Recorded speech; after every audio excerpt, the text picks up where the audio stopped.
Le discours de politique générale du Premier ministre a fait la une des tabloïds et des sites d'information la semaine écoulée. L'AGP, l'agence guinéenne de presse, titre « Déclaration de politique générale du gouvernement ». Le Premier ministre décrit les trois axes prioritaires, l'axe social, économique et politique.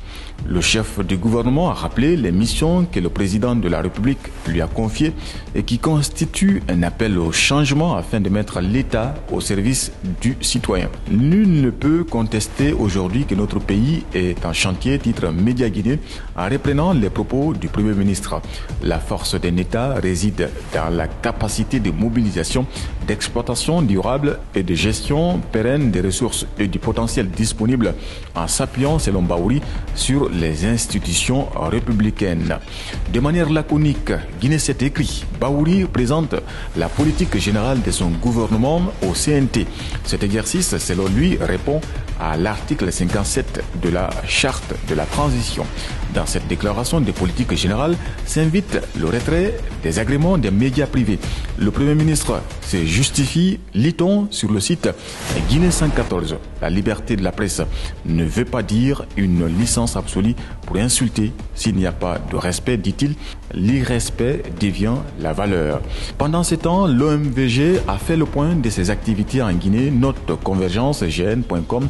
Devant le Premier ministre, les échanges ont porté essentiellement sur les modalités d'échange d'énergie entre le Sénégal et la Guinée à travers la ligne d'interconnexion de l'Organisation pour la mise en valeur du fleuve Gambie, sur l'état d'avancement de l'aménagement hydroélectrique de Sambagalou sur le fleuve Gambie et qui est un territoire sénégalais, sur la situation des arriérés de contribution de la Guinée au budget de fonctionnement des contreparties du projet.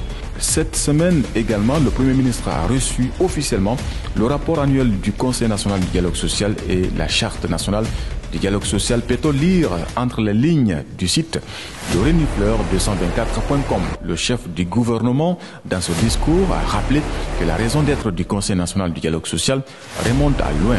Pendant très loin, le dialogue en général ne faisait pas partie des habitudes et de la culture de la gouvernance de notre pays. Et cela nous a causé un grand tort à tous les niveaux, selon le Premier ministre. Sur la page du site avenirguinée.org, le président du Conseil national du dialogue social, Ali Akamara, a souligné dans son discours que la consolidation de l'assise institutionnelle du CNDS et la nécessité de la préservation de la paix sociale repose sur l'existence d'un cadre juridique permettant de fédérer les actions des différents acteurs du monde du travail afin de concourir à la stabilité des secteurs privés et publics.